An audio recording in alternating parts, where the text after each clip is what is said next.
In this video, we're going to talk about the nature of reality. What is it really? And how can you utilize this knowledge to make your reality the one you desire? Stay tuned.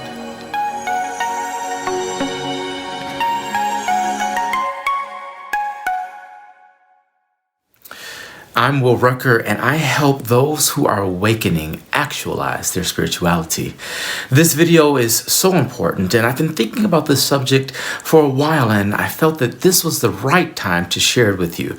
With everything going on in the world today, everything that we've been through, it's so important to understand exactly what reality really is. Well, I want you to understand that your life is actually a layer in the fabric of reality. Your reality is unique to you. No one else sees the world or experiences the world in the same way that you experience it and in the same way that you see it.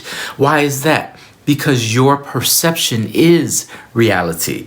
That's why it's so important to expand our consciousness, to elevate our awareness to a higher plane so that we can see things more clearly. Well, reality is also very, very fragile. Why do I say that? Well, the next reality to yours can influence your reality. This is a layer. You can say your life is a layer in reality. Have you ever gotten a crocheted blanket or necktie or hat? My husband does that all the time, and each little strand is its own thing. In fact, it's one spool of yarn, but weaved together to make this beautiful tapestry, so to speak. And you could even go further with fabrics where there are millions of individual strands that all connect and are sewn together to form a shirt, pants, a blanket, whatever it may be. Well, that's what life is like. You are a string in the fabric of reality. So your existence is your existence. You are unique in that way. This is your universe. No one else really truly exists within your reality, your universe. But you experience others based on how you experience yourself. So for example, if your reality is one of love and of peace and of joy, then those that are adjacent to you kind of get that residual energy from you. Picture this. You spill a glass of water at the edge of a fabric, a sheet, right? Well, does the whole sheet get wet? No. But does just that first row get wet? No. That first row gets the brunt of it, the most moisture, and then it kind of wicks it to the adjacent strands. Well, life is like that. Every time you experience something, you wick that experience to your adjacent lives. And we could talk about the multiverse and how you exist in multiple planes, because there's a version of you in your neighbor's reality and in your parents' reality and in your enemy's reality. There's a version of you, but that's not the you that's experiencing this moment with me at this time. But every event that happens gets wicked until it basically is diluted to the point where it doesn't transfer any further. So there's only so far the water will go. And once it's reached that saturation point, it just kind of stops. So you'll notice there's kind of an arc where it's dry, but there are parts of the strand that are moist. Well, that's kind of how your life works. There are parts that are influenced by different things that are happening in other realms, and other parts are unaffected. So with this recent pandemic the world just went through, what happened with that? Well, someone's reality released that pandemic. In fact, I would dare say it was the collective consciousness that released that episode. Why? Because the more in tune we are with each other, the more energy something can gain, and the more realities it can penetrate, the more real it can become. So our imaginations aren't just imagination. Your thoughts aren't just thoughts. This is science. Your thoughts are things. Like your brain literally creates electrical charges, and then it creates additional stems. And I don't know all the technical jargon around what you call these things, but basically, I think it's neurons. I might be right. Someone let me know if it's a neuron. But basically, your brain is constantly shifting and developing and changing based on the thoughts that you think. This is called neuroplasticity. So your brain can and does literally shift and change based on your thoughts. So your thoughts aren't just thoughts. They are literal physical things. And reality is very similar. Of course, E equals mc squared means what? Energy equals matter, something. I don't know. I'm not Einstein, right? But basically, the theory says that all matter is energy. Well, all realities are the offspring of energy. And the energy that you put into the world is why we say you have a certain frequency. And your thoughts have a certain frequency. They align with a certain calibration, a certain energy. And these energy fields can congeal. They can form together and create bodies that then influence greater elements of reality. There are bigger pictures they can influence the more they get connected. So just like that tapestry is millions of strands woven together to form a picture, we are layers in reality, and as we are woven together, we form a picture. So now I mentioned earlier, if you spill a little water on a sheet, it only goes so far. Well, I hope you pictured like a cup, because that's what I was picturing when I shared it with you. But now picture a bucket. Doesn't that do a lot more than just a cup of water? A little cup is going to get some of the sheet. A bucket's going to get a lot of it.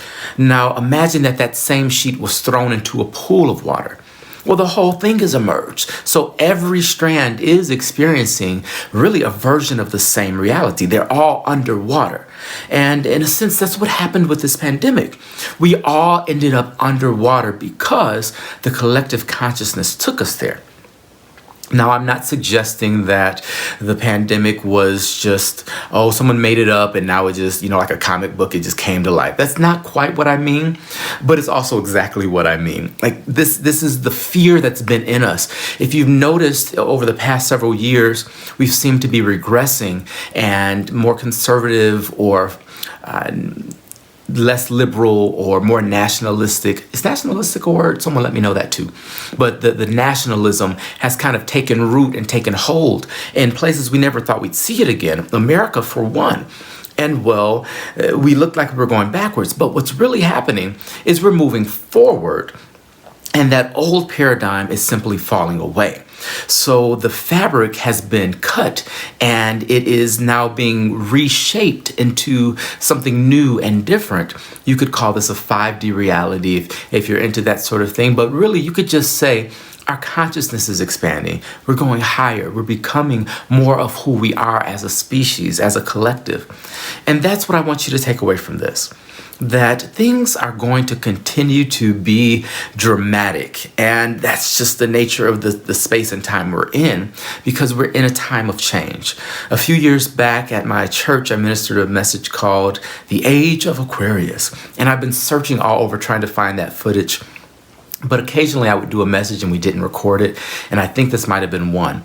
And the reason I don't think we recorded it, aside from the fact I can't find it, is because I really shared some insights that I wasn't 100% sure about. I said, I think this is what's about to happen. I think we're going to see these things. And here's why. Because we're leaving the age of Pisces and moving into the age of Aquarius. And I went through a myriad of examples and really taught on that very, very deeply for about an hour. So I think that's why I didn't film it. But I will be doing a video on that soon, because this is what we're experiencing. Everything I mentioned in that video in that teaching is what we're seeing now. And I didn't call it what we called it. I didn't call it a COVID-19 or anything like that. But the effects that we're experiencing are exactly to the letter what I shared. So I'm excited, and please don't think my excitement means I'm not impacted by what has happened, what is happening, because I absolutely am.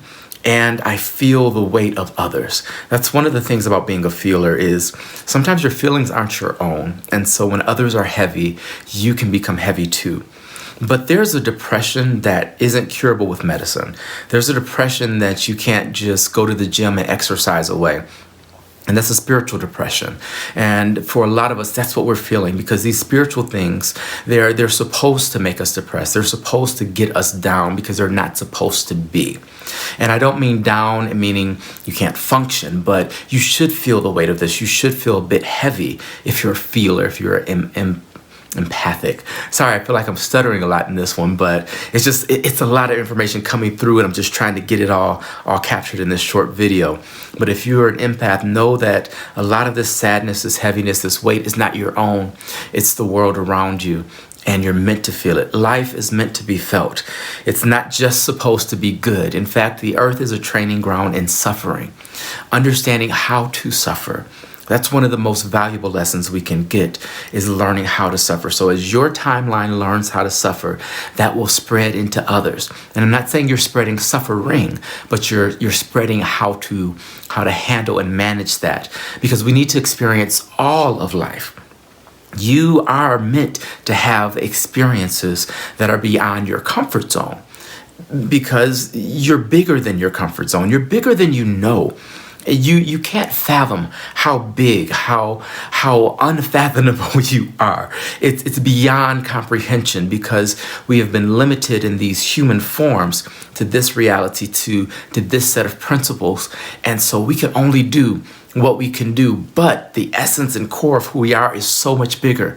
And we're moving into a time where we're able to experience more and live more fully as we are, because we're not just humans. Like, we're not skin and bones and cells and carbon. We're love. That is our essence. That is what we are made out of. That's what the universe is made out of. But we in particular are made of love. And in order to fully express that love, we have to be compassionate. We have to be able to express kindness even to our enemies. We have to be able to do good things for those who do bad things to us. As Michelle Obama would say, when they go low, we go high. We've got to get there as a collective. Again, your life is one of the layers. Picture a layer cake. Each layer is still cake, right? But it's not a layer cake until the layers are all together. Well, you are God, but you're not God until we're all together. The fullness of God is all of us as a collective. You are still God on your own. You're divine. You are divinity in the flesh.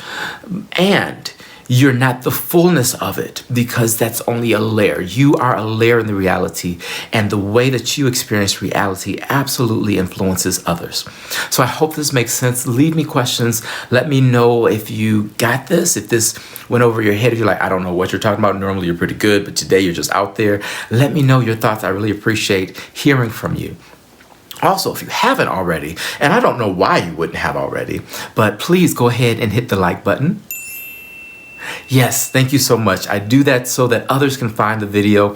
YouTube calculates algorithms and all these things. Well, do people like the video? If they like it, then we'll share it with more people. It's just the way YouTube works. So I appreciate you liking. If you haven't already, go ahead and subscribe to this channel. Hit the bell notification so that you know when new videos are posted. I post new videos every Thursday and Sunday, and sometimes in between. Thursday and Sunday are the more edited kind of cool videos, and then throughout the week, maybe throwbacks or just maybe something spur of the moment. So make sure you're subscribed and get the notifications so you never miss a video. As I always say, you are not a drop in the ocean. You are the entire ocean in a drop. I love you. Love yourself. I'll see you in the next video.